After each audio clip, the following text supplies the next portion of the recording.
When talking about the Romans persecuting the Christians, the general public tends to do two things that I want to correct in this video.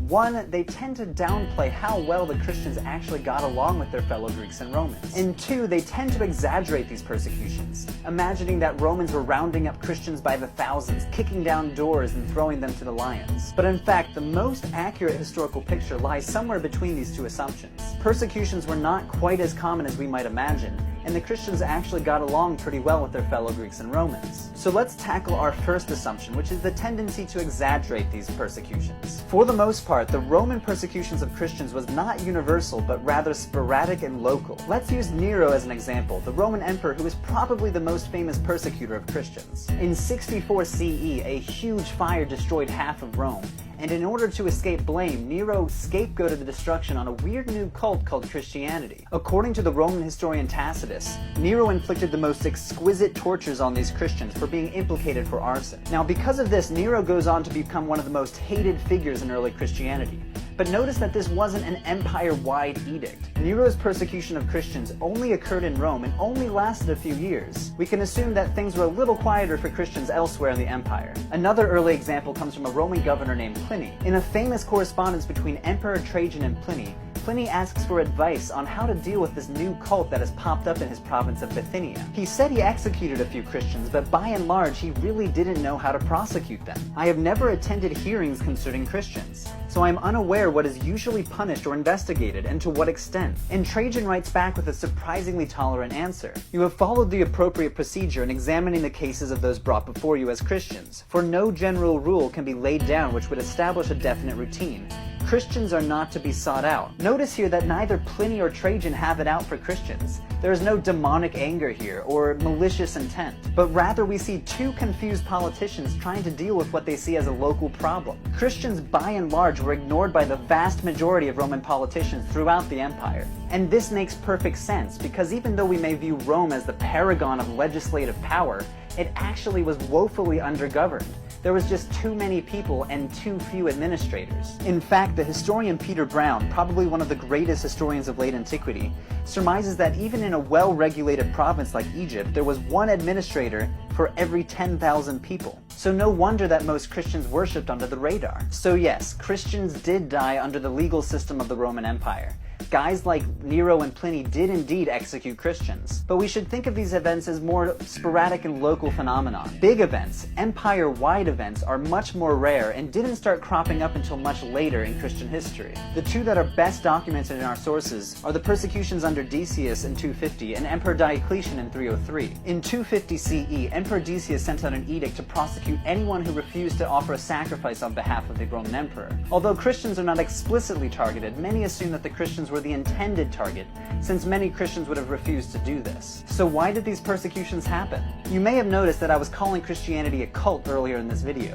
That's because I'm trying to emphasize how the Romans would have viewed Christianity, not the well-established world religion that we see today, but rather a small and poorly understood group that would have struck the Romans as very weird. Roman religion was not like modern religions. In fact, the Latin word religio, where we get our English word religion, really has nothing to do with our modern definitions of religion. Rather than a system of beliefs and practices as we try to define religion today, religio was the proper traditional honors paid to the gods, and this was done through action. Sacrificing to the gods at public state-funded temples, attending sanctioned festivals, and donating money to one of the civic cults. Everything about religio was public and deeply tied to politics. From the Roman point of view, religio brought order and harmony to the empire because it fostered good relations with the gods. Many scholars see this as the impetus underlying Decius's persecution in 250. He wasn't so much trying to target Christians as much as he was trying to bolster the patriotic piety of the Roman Empire. Christians were just caught in the crossfire. But not all religious actions were good and proper to the Romans' point of view. Religion that was considered excessive, irregular, and secretive was called superstitio, where we get the English word for superstition. Religio and superstitio are not so much polar binaries, as much as superstitio is just a dangerous and illegitimate form of religio. It's a sort of social blunder that you do before the gods. And while religio was useful for maintaining Roman solidarity and social order, superstitio was a destabilizing factor to the Roman state. And according to the Romans, Christianity was solidly in the superstitio camp. Pliny, who I mentioned earlier, calls Christianity a depraved and excessive superstition. And though this might sound weird to us today because Christianity is so mainstream, To the Roman point of view, it makes perfect sense. Christianity was a tiny, illegal cult that could potentially destabilize social order. First of all, Christians don't participate in the civic sacrifices. If good and proper religion requires giving sacrifices and the whole city participating in the sacrifice, imagine how antisocial and isolationist this would have appeared if some Christians didn't participate. To make matters worse, they meet in small groups in their houses. That's way too secretive for good, proper Roman religio that requires you to be out in public, donating statues and inscriptions to the major temples. And to seal the deal, not all, but many Christians refuse to sacrifice on behalf of the Roman Emperor.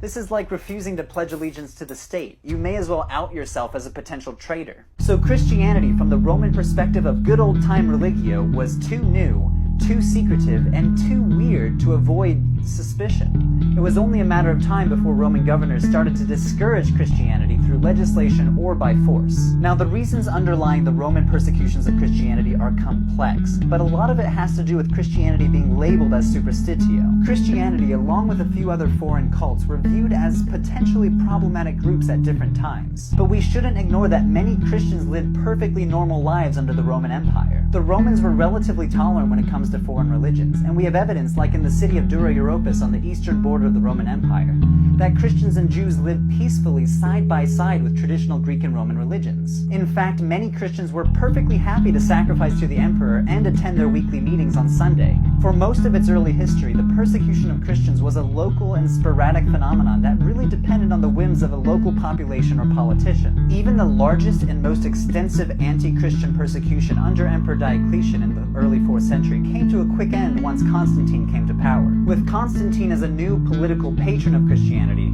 Christian groups were quickly able to establish themselves both politically and financially. Ironically, they turned the tables on the traditional Greco-Roman religions in just a few years. Within decades, Christian emperors were legislating the destruction of temples or outlawing public sacrifices for many of the same political reasons.